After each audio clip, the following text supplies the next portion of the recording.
الذين يشترون بعهد الله وأيمانهم ثمنا قليلا أولئك لا خلاق لهم في الآخرة ولا يكلمهم الله ولا ينظر إليهم يوم القيامة ولا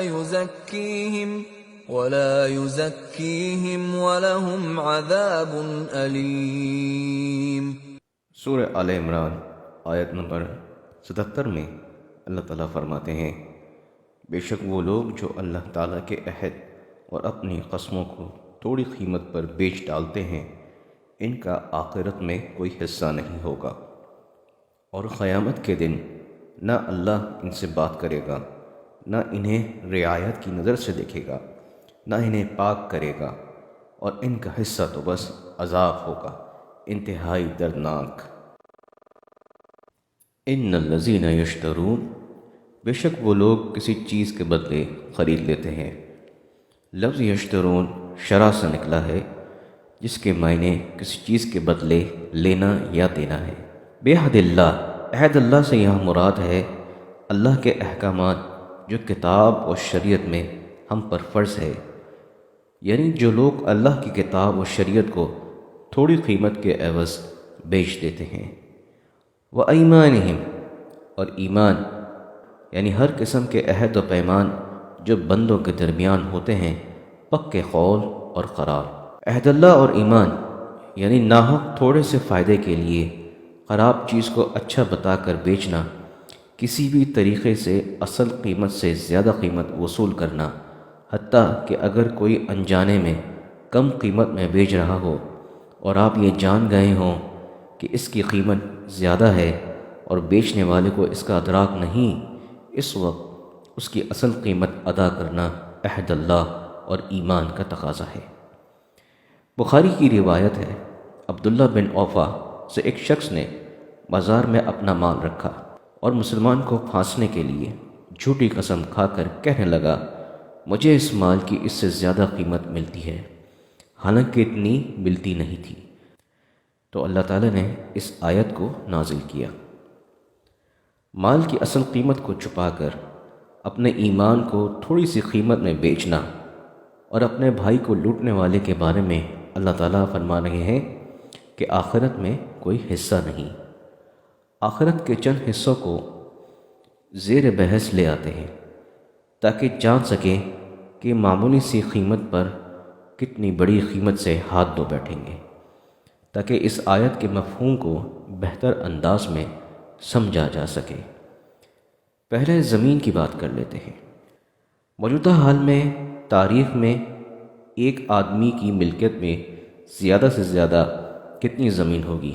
ایک شہر، ایک ملک، 10 ممالک، ایک بر اعظم، 2 بر اعظم، اس سے زیادہ شاید کسی آدمی کی ملکیت میں زمین نہ تو آئی ہے نہ خریدنے کی قوت ہے۔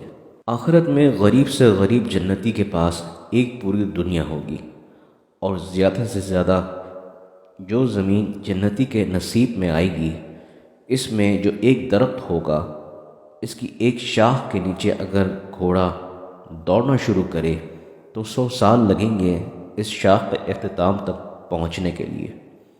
اب آپ خود ملنے والی زمین کی پیمائش کر لیں، اتنی زمین ہر جنتی کو اللہ تعالیٰ عطا فرمائیں گے۔ اس آیت میں اس وسیع زمین کا معمولی سی قیمت پر بیچنے کی بات ہو رہی ہے۔ بات کر لیتے ہیں خوراک پر۔ اس دنیا میں ایک آدمی کتنا اناج یا پھل وغیرہ کا مالک بن پایا ہے، اور اس کو اپنے پاس کتنے عرصے تک جمع بھی کر پایا ہے؟ زیادہ سے زیادہ اتنا کہ شاید ایک ملک کے افراد کو کھلایا جا سکے، اور زیادہ سے زیادہ 6 مہینے یا 1 سال تک جمع کر کے رکھ سکے۔ جتنا پھل اوپر ذکر ہو چکا ہے، اتنا آخرت میں صرف جنت کے درخت کے ایک شاخ سے مل جائے گی یا اس سے بھی زیادہ، اور جب جنتی کھا چکا ہوگا تو وہ پھل یا خوراک واپس اپنی اصل حالت میں آ جائے گی، یعنی اس پوری دنیا میں پائے جانے والے اناج سے بھی زیادہ اناج ہر ایک جنتی کے لیے ہمہ وقت موجود ہوگا۔ اب بات کر لیتے ہیں جنت میں ملنے والے مشروبات کی۔ پانی ہو یا دودھ، جتنا اس دنیا میں ساری انسانیت مل کر پیتی ہے، آخرت میں اس سے کہیں زیادہ ہر ایک جنتی کو میسر ہوگا، بنا کسی کمی بیشی کے۔ آخرت میں ملنے والی ان نعمتوں کو اگر یکجا کریں جو قرآن و احادیث میں ملتی ہیں تو یہ ایک مختصر سی چیز ہے، جن میں سے چند ایک کا ذکر قرآن و احادیث میں ملتا ہے۔ اس کے علاوہ بہت سی ایسی نعمتیں ہیں جن کا ذکر نہیں کیا گیا۔ مثال کے طور پر جنت کے بارے میں مختصر جو بتایا گیا ہے وہ سب مرد حضرات کے لیے ہے۔ آخرت میں خواتین کو ملنے والی نعمتوں کا ذکر ہمیں کہیں نہیں ملتا۔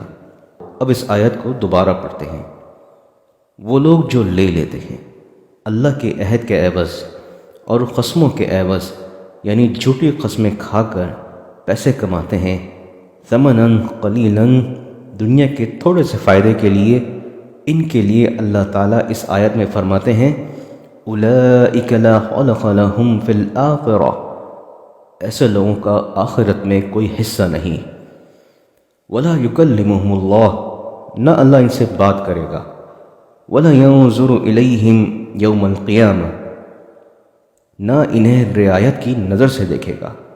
ولا یزکیہم، نہ انہیں پاک کرے گا۔ ولہم عذاب علیم، اور ان کا حصہ تو بس عذاب ہوگا، انتہائی دردناک۔ اس سے آپ اندازہ لگائیے کہ معاملات کی خرابی اور دھوکہ دے کر دوسروں سے فائدہ اٹھانا اللہ کی نظر میں کتنا بڑا ظلم ہے اور کتنا بڑا گناہ ہے، جس کا عام طور پر لوگ احساس بھی نہیں کرتے۔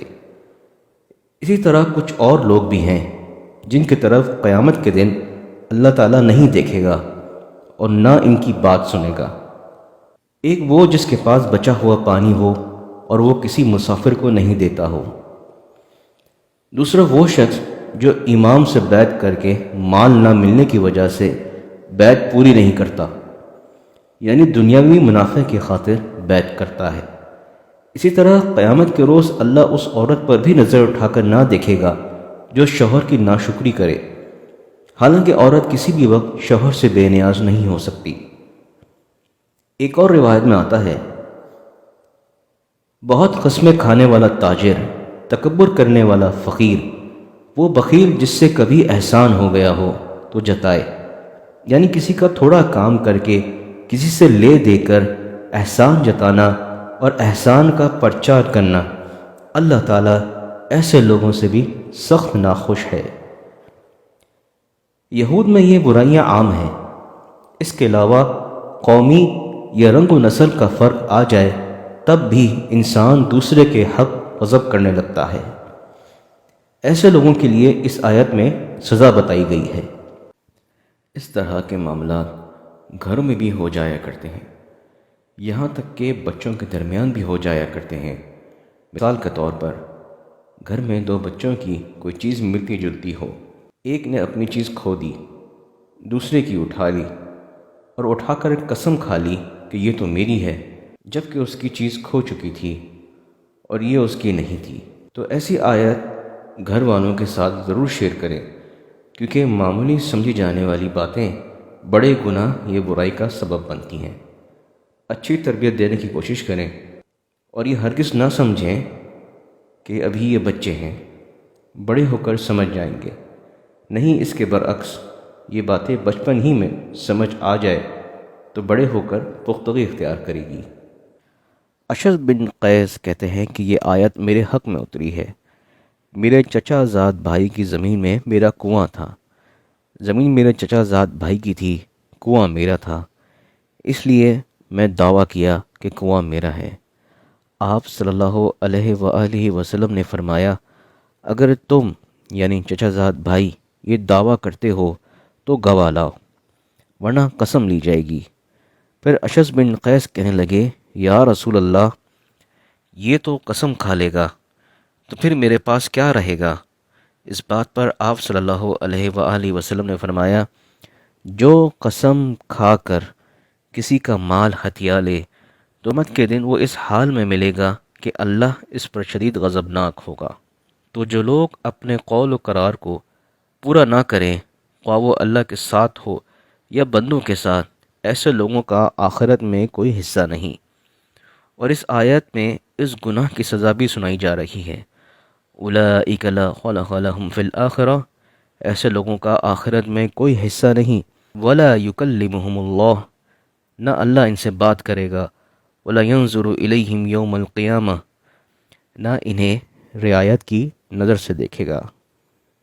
اللہ اللہ اللہ اللہ اللہ اللہ